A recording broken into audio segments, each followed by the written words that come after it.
E eu quero trazer a você uma palavra de consolo nessa noite, uma palavra de esperança. Mas não é uma palavra somente de otimismo, de encorajamento, mas uma palavra de Deus no teu coração. Aquela palavra que Deus falou para Isaías, quando o povo estava exilado. Imagina o povo preso, privado da sua liberdade, cativo, oprimido, trabalho escravo. E Isaías vem então e se levanta naquela situação. Ele já está predizendo o final do exílio, a volta do povo de Deus para Jerusalém. Era uma palavra de esperança, era uma palavra de consolo, era uma palavra de pastoreio, de cuidado. As profecias de Daniel estavam se cumprindo já, era hora de olhar para Jerusalém. Interessante que Isaías se divide em 3 livros, e esse texto que eu vou ler agora de Isaías 40, é o segundo livro, é o Deutero Isaías. E se nós pudéssemos dar um nome para esse livro, seria consolação. Essa é a palavra. E amados, nós estamos entrando já 11 meses de pandemia, e geralmente quando nós passamos de um ano para outro, nós fazemos planos, nós alinhamos, nós projetamos, e a coisa vai ser melhor, esse ano vai ser melhor, e olhando do ponto de vista humano, não mudou nada. Aliás, piorou a situação, está piorando a situação. Não está fácil para o Brasil, não está fácil nem para o mundo. A economia, ainda nem apareceu a crise econômica ainda.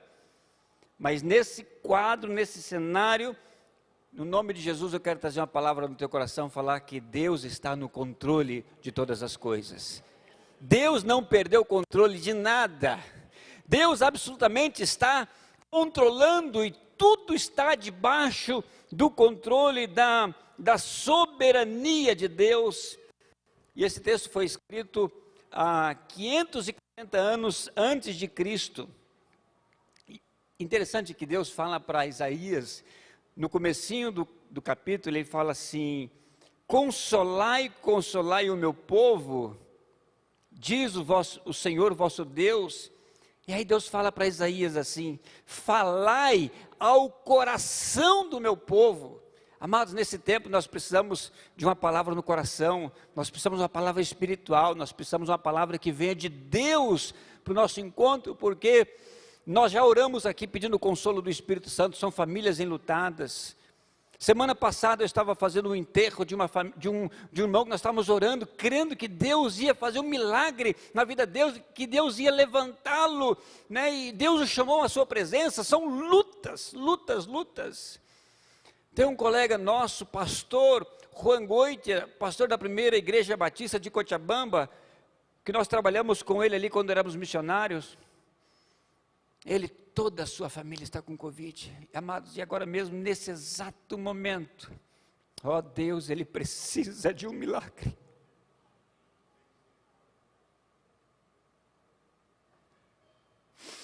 Pessoas que agora estão precisando do fôlego de vida do Senhor para poder viver. Situações que os médicos já entregaram, dizendo que não tem solução.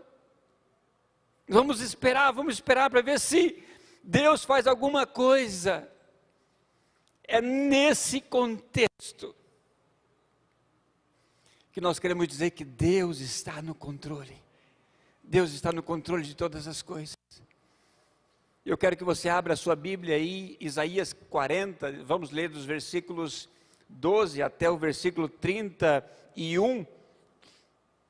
E eu quero que você deixe a palavra de Deus aberta, ou se você puder acessá-la no seu dispositivo.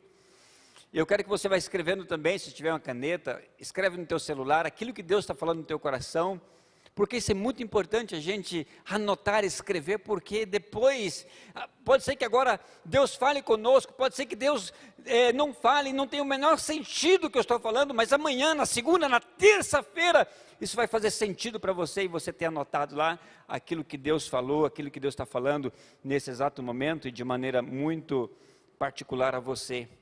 Isaías 40, de 12 a 31, diz o seguinte: quem na concha da sua mão mediu as águas e tomou a medida dos céus a palmo, quem recolheu na terra a parte de uma eifa de pó da terra e pesou os montes em romana, os outreiros em balança de precisão?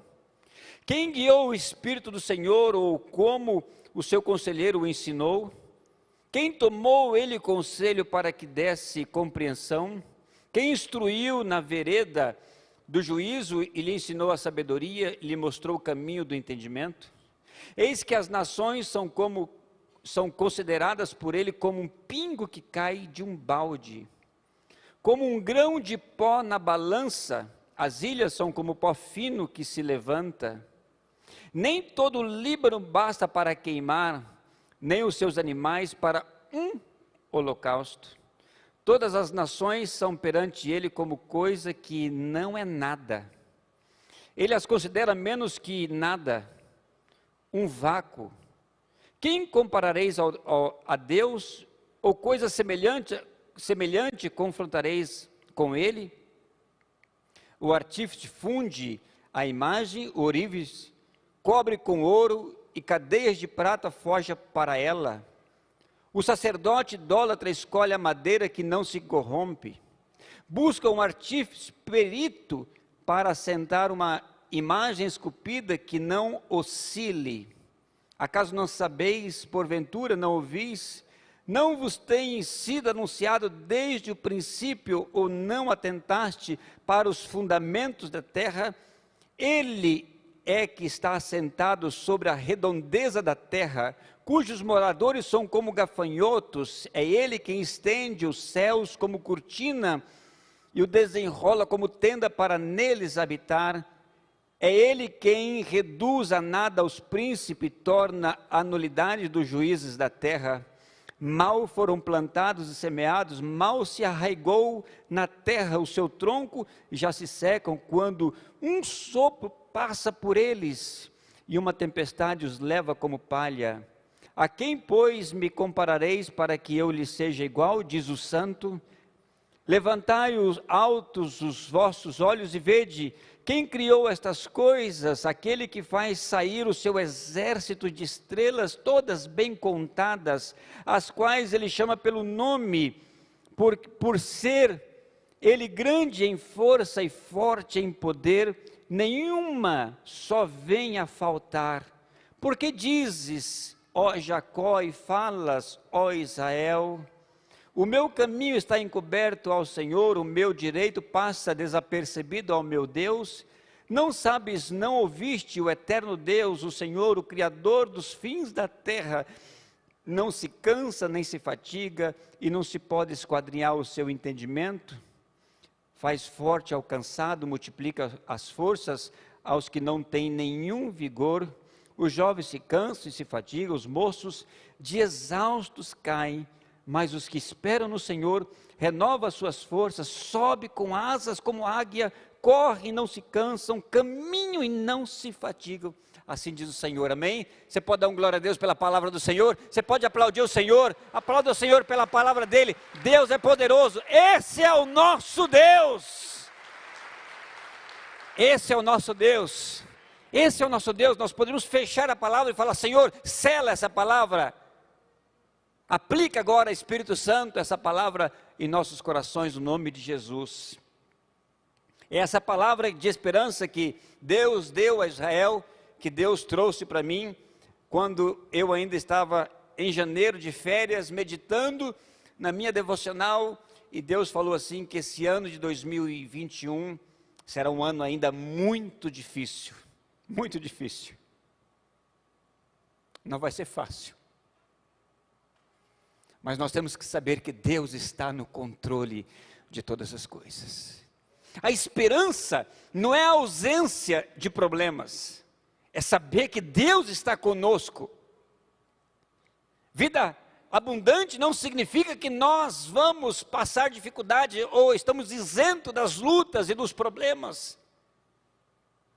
É passar pelo vale da sombra da morte e falar o seguinte: o Senhor está comigo, Ele é meu Deus, e a sua vara e o seu cajado me consola. Esse é o nosso Deus, meus amados. Seria inútil trazer uma palavra de ânimo baseado somente na emoção e falar que tudo está bem, que tudo vai melhorar e que tudo vai ficar maravilhoso. Afinal de contas, sai uma vacina e logo vem outras enfermidades e tantas outras e outras e outras. Então, nós não podemos apalpar a nossa vida nessas coisas. Nós queremos que o Espírito Santo nos fale ao coração essa noite, em cada um de vocês, como falou o meu, como está falando esses dias. Deus fala aqui desse capítulo de perdão, de restauração. Deus entrega uma profecia linda para aquele povo, falando do Messias. Deus fala de pastoreio, de cuidado das ovelhas. O povo já tinha cumprido o seu tempo de exílio, então agora poderia descansar nas promessas de restauração e de descanso. Era uma visão maravilhosa, extraordinária que Isaías estava trazendo àquele povo, visão que eles não tinham sentido, não conheciam o que era aquilo. Agora, como podemos trazer essa palavra aos nossos dias? Também estamos enfrentando tantas lutas a nível mundial, tantos os problemas, tantos descasos, tantos desencontros, tantas enfermidades, tantas mortes, tantas crises. Uma pergunta que não cala é essa: Deus ainda está no controle? E essa era uma das perguntas que mais se soava na Espanha. Quando eu ia evangelizar, as pessoas racionavam comigo dizendo: então, se Deus existe, por que existem tantas mortes? Por que tantas crianças morrem? Conectando a tragédia humana ao fato de Deus não existir. Lembra lá em Romanos capítulo 1, versículo 18 em diante, fala que o homem buscou com tanta arrogância ter o controle de todas as coisas, e a palavra fala assim: por isso Deus os entregou. Deus entregou ao homem, então, a capacidade de governar. É como se Deus está falando assim: você quer governar, você quer ser o Deus na terra, você que cria ídolos, você que cria imagens, você que cria o seu próprio Deus, então administra. E Deus fala assim: Deus os entregou a uma mente depravada, uma mente maldosa, maliciosa, maquinadores do mal, inventores, aborrecedores, iníquos. Amados, capítulo 1, de 18 em diante de Romanos, é uma tragédia, é o retrato da nossa humanidade. Mas diante disso, Deus ainda está no controle. Eu gostaria então de dar 4 respostas àquelas pessoas que duvidam do poder de Deus, de que Deus ainda não está no controle. E a primeira delas: basta olhar para a natureza. Vamos olhar para a natureza. Olha ao seu redor, olha em sua volta. E aí Isaías pergunta, e eu lembro muito assim dos diálogos de Deus com Jó, essa narrativa. Então Deus pergunta para o profeta Isaías, e o profeta Isaías pergunta ao povo, dizendo assim: quem mediu o mar com a sua concha? Quem mediu os céus com os seus palmos? Quem, usando uma vasilha, calculou quanta terra há no mundo e os montes? Quem pesou os montes com uma balança de precisão? Ninguém, por mais sábio que seja, por mais poderoso na terra, poderia responder nenhuma dessas perguntas. Nenhuma delas. Céus. Aonde que nós estendemos os céus?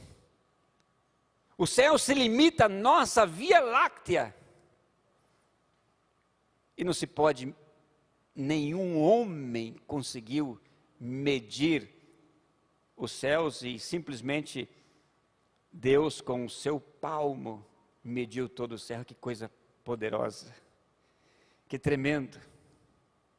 Nenhum computador, por mais poderoso que existe, possa dar essas respostas.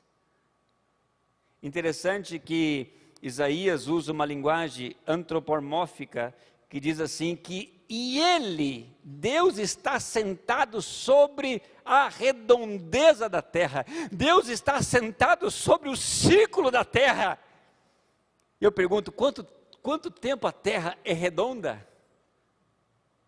Amados, a Bíblia foi escrita muito tempo antes do homem descobrir que a terra era redonda.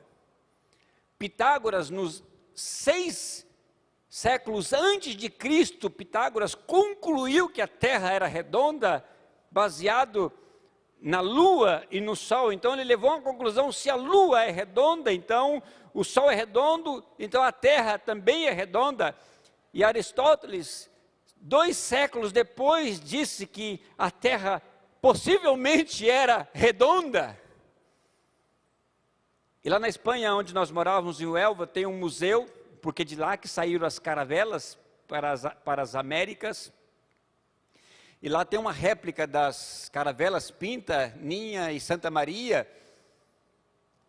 E Cristóvão Colombo, em 1470, estava persuadindo o rei da Espanha, dizendo que a terra era redonda, buscando comprovações que ele tinha literárias e bíblicas.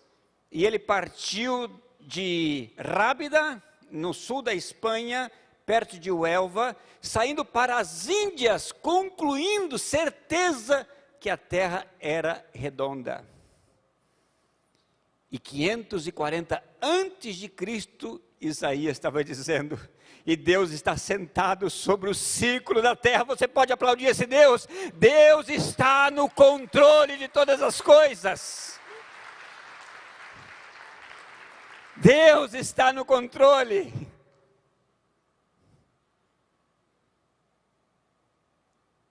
Pastor Sami Tipt, uma vez pregando, dizendo que quando o homem chegou na lua, estava um teólogo tomando café sozinho ali.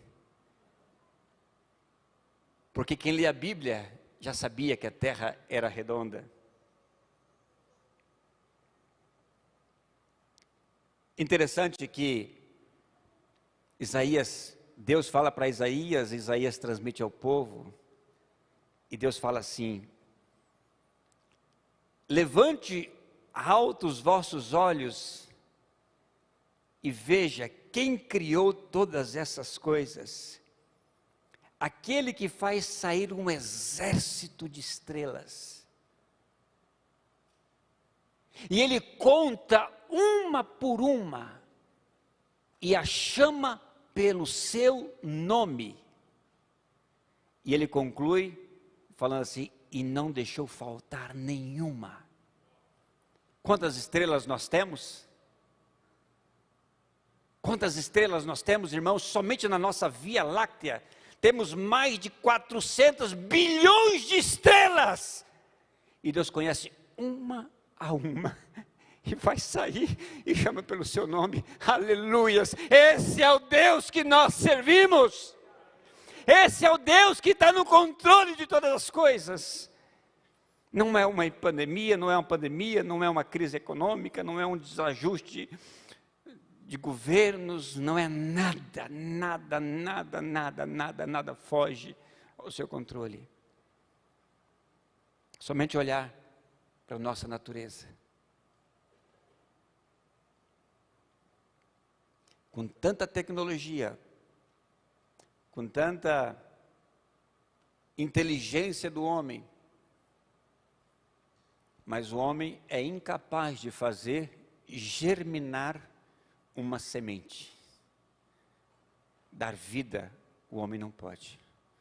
O homem pode clonar, o homem pode transplantar, o homem pode mutar, o homem pode fundir gens, mas o homem não pode dar vida. Segunda resposta àqueles que duvidam do Senhor é somente a gente olhar para as nações. Olha para o poderio dos países. Olha para o crescimento populacional, tecnológico. As nações, por mais poderosas, por mais organizadas que são, Isaías disse que elas não são nada. Aliás, Isaías disse que todas as nações são menos que nada. É como um vácuo diante do Senhor. Claro,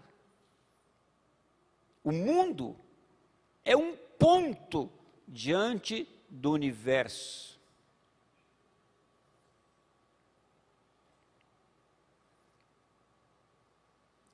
O texto fala que as nações, todas elas são como gotas que caem de um balde.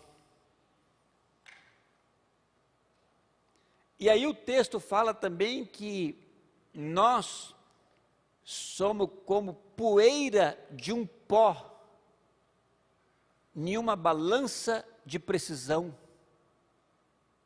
Ou seja, não somos nada.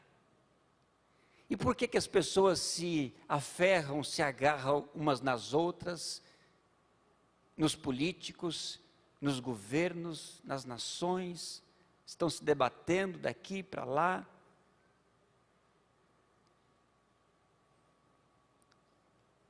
Certa vez uma pessoa estava orando com ela, orando, buscando a Deus, porque ela estava numa UTI de um hospital em São Paulo, talvez o melhor do Brasil, da América Latina. E o esposo dela estava entre a vida e a morte, com tantos recursos que tinha aquele hospital. E eu, desse lado de cá do telefone, falei para ela o seguinte: o teu esposo está no melhor centro do Brasil, talvez da América Latina, com certeza, mas ele poderia estar agora em qualquer hospital público, em qualquer situação ou qualquer lugar. Seu esposo não precisa agora de nada mais, ele só precisa de Deus. E ela começou a chorar do outro lado do telefone. Eu falei: você chega nesse ponto? É nessa situação que nós temos que chegar. Dependência totalmente de Deus. Porque enquanto nós estivermos agarrando pessoas, nações, o Senhor fala que nós não seremos nada, seremos como pó. E o pó não é nada. Nós podemos olhar também e encontrar respostas na própria religião. As religiões se multiplicam, mas é um intento do homem de tentar ter o seu próprio controle. A idolatria é uma delas. A idolatria é algo que eu me aferro, eu construo ou eu compro com meu dinheiro. Eu vou lá e compro uma estátua e eu faço aquilo, meu Deus, e eu adoro aquilo, e eu coloco a minha esperança nela. E o que o texto fala? Por mais boa que sejam as intenções, as ações religiosas não transformam nada a nossa relação e muito menos o nosso contexto. E ele fala que o artífice pode escolher a melhor madeira, a madeira que não se corrompe. Ele pode, o sacerdote idólatra, o líder religioso, ele pode escolher o melhor perito para fazer aquela imagem. E a imagem pode ser perfeita, sem nenhum defeito. É isso que o texto fala. É isso que o texto disse. O artífice funde a imagem, ourives cobre de ouro e cadeias de prata forja para ela. O sacerdote idólatra escolhe madeira que não se corrompe e busca um artífice perito para assentar uma imagem esculpida que não oscile. Essa é a religião.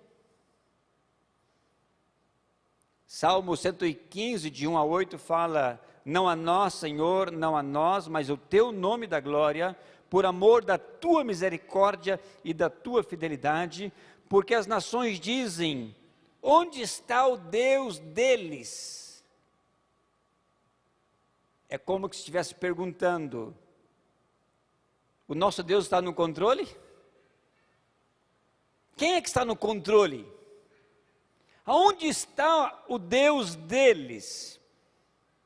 E aí nós olhamos para a natureza e falamos: no céu está o nosso Deus e tudo que Ele faz como lhe agrada. Prata e ouro são o ídolo deles, obra das mãos de homens. Tem boca, mas não falam, tem olhos, mas não veem, tem ouvidos, mas não ouvem, tem nariz, mas não cheiram, as suas mãos não apalpam, os seus pés não andam, som nenhum sai da garganta e torna-se semelhante a eles, a todos quantos neles confiam. Religião nenhuma dá resposta. E eu pergunto então, se a religião não dá resposta, quem é que está no controle? Quem é que está no controle?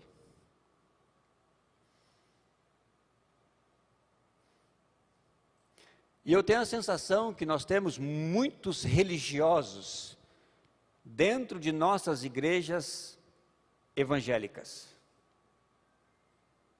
São pessoas que ainda não têm segurança da sua salvação, são pessoas que estão completamente perdidas na sua vida espiritual.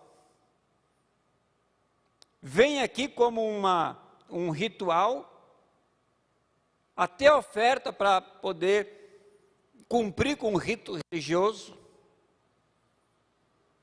mas que a sua fé está colocada na igreja e não no Senhor.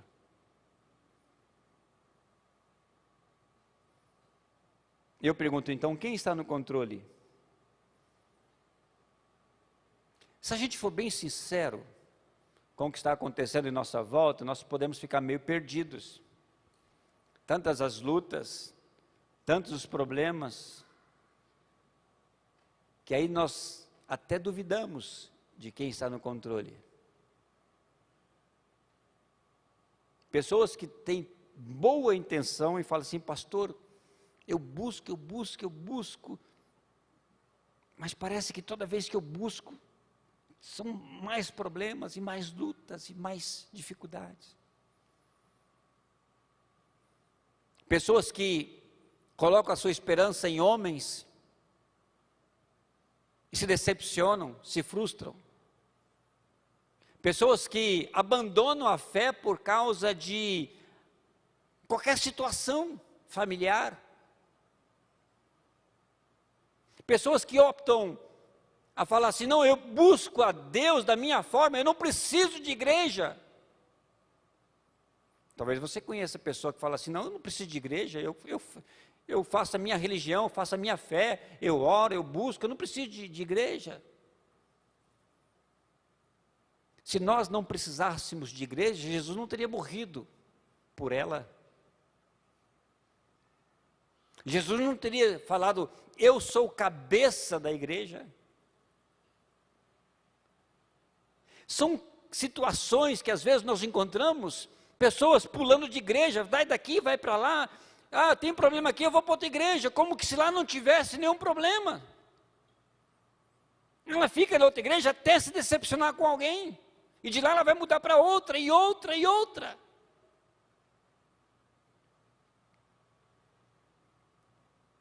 Mas a grande verdade é essa, que às vezes nós balançamos na nossa fé e perguntamos: será que Deus está no controle de todas as coisas?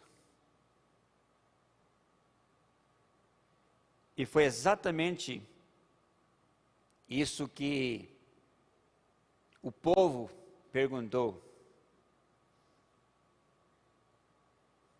E não foi o povo que perguntou, foi Deus que ouviu o povo perguntar, e Deus pergunta para o profeta. Olha só o versículo 27 da sua Bíblia. Diz o seguinte: por que dizes então, Jacó, e fala a Israel, o meu caminho está encoberto ao Senhor? Deus não olha para mim, Deus não olha para a minha luta, eu estou passando uma dificuldade.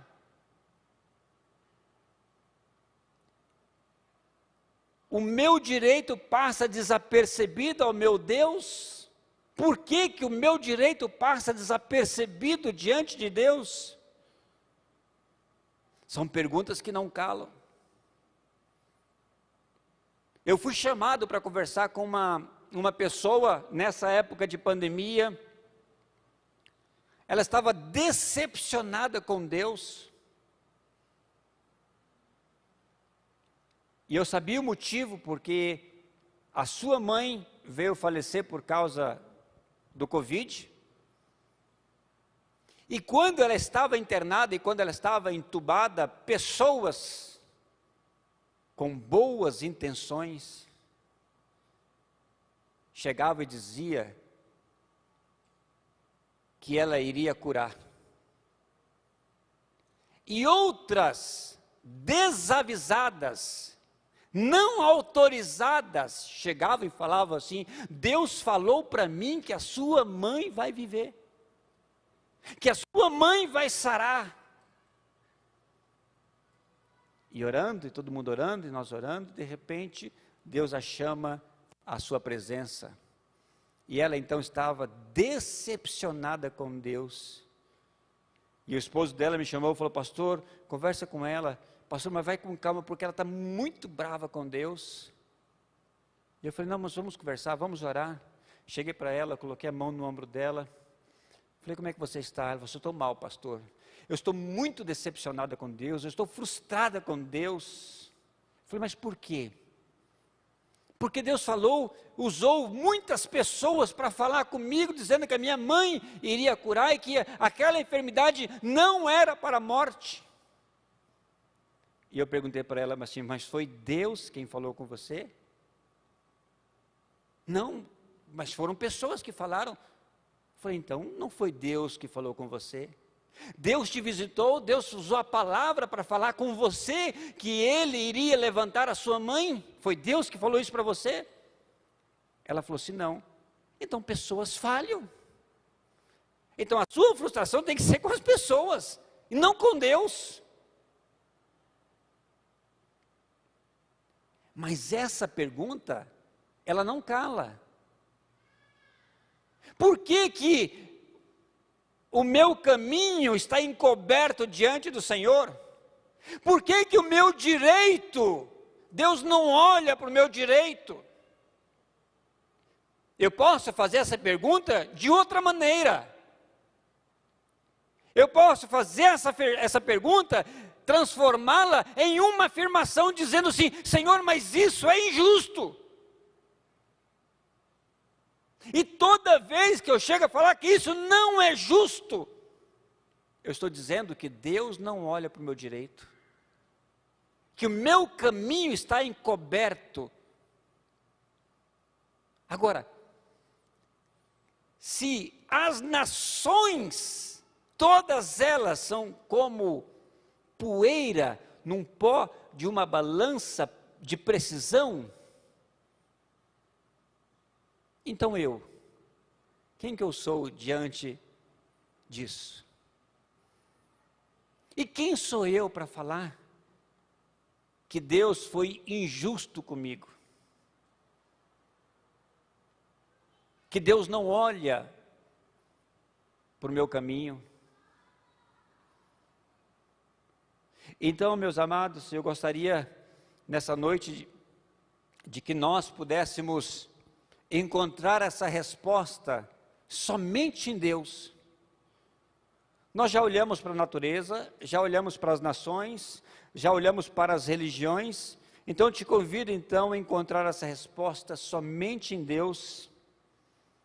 E no versículo 28, Deus fala o seguinte: não sabeis, não ouviste que o eterno Deus, o Senhor, o Criador dos fins da terra, nem se cansa, nem se fadiga? Isaías está perguntando para o povo, em outras palavras, Isaías está dizendo o seguinte: vamos olhar então para Deus. Quem é Deus? Ele é o eterno Deus, Ele é o Senhor, o Criador, Ele não se cansa, não se fadiga, e não se pode esquadrinhar o seu entendimento. Então quem é esse Deus? Olha nesse versículo aí, quantos atributos nós não encontramos de Deus, nesse único versículo. Eu não sei a sua versão, mas a minha versão, eu encontro pelo menos 6 atributos de Deus. Se a gente quiser olhar para qualquer situação difícil, então nós temos que olhar para Deus. Primeiro, olhamos para a sua eternidade. E sabemos que antes de Deus formar a terra, Ele já existia na eternidade. Olhamos para a sua deidade, somente Ele é Deus. Olhamos para o seu senhorio, Ele é Senhor de todas as coisas, Ele é Criador, Ele é poderoso, e Ele é onisciente. Ele é poderoso porque Ele não se cansa. Ele é onisciente porque quem pode esquadrinhar os pensamentos do Senhor?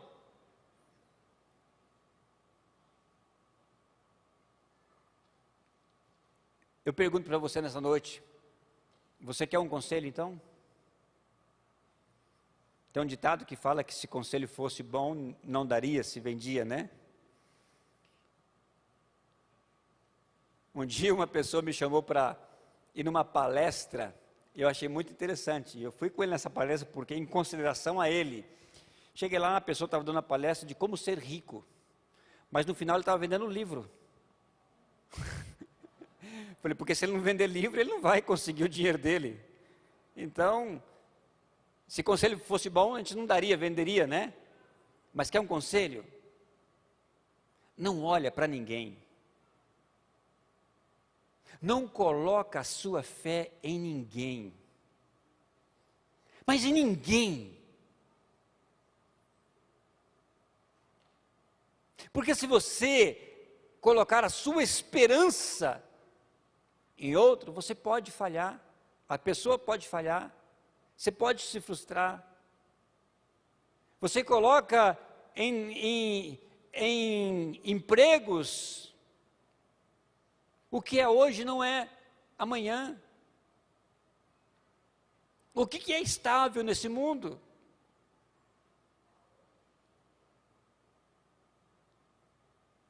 Né? No começo da pandemia, uma pessoa me ligou, pastor, estou desesperado, ora por mim, eu já perdi em 3 dias 400 mil reais na bolsa de valores.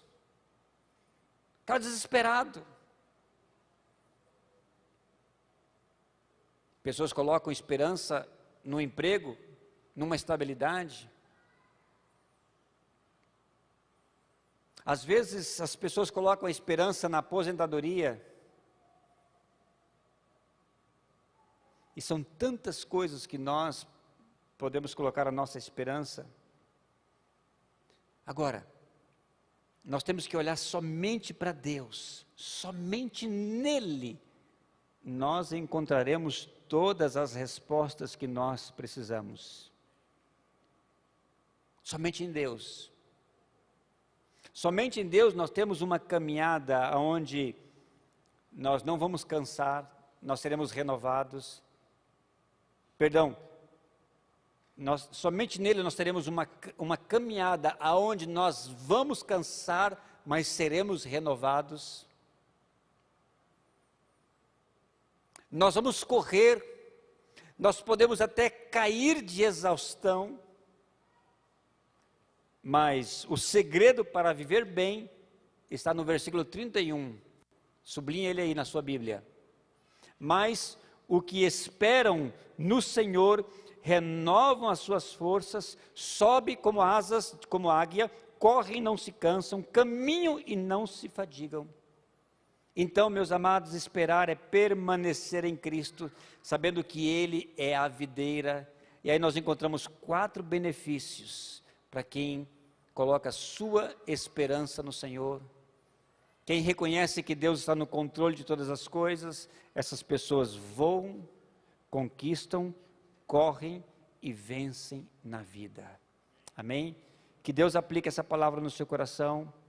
O segredo é permanecer na videira, esperar. Os que esperam no Senhor, os que esperam no Senhor, espera pelo Senhor. Quero chamar o pastor William aqui, ele vai estar orando por nós e terminando esse culto também. Esperam pelo Senhor, entrega a sua vida ao Senhor, confia nele, entrega a sua família, entrega os seus filhos, coloca a sua esperança e diga: Senhor, o meu caminho não está encoberto diante do Senhor, o Senhor é minha justiça, o Senhor é minha força, o meu refúgio, o Senhor está no controle de todas as coisas. Amém, queridos? Que Deus aplique essa palavra no seu coração.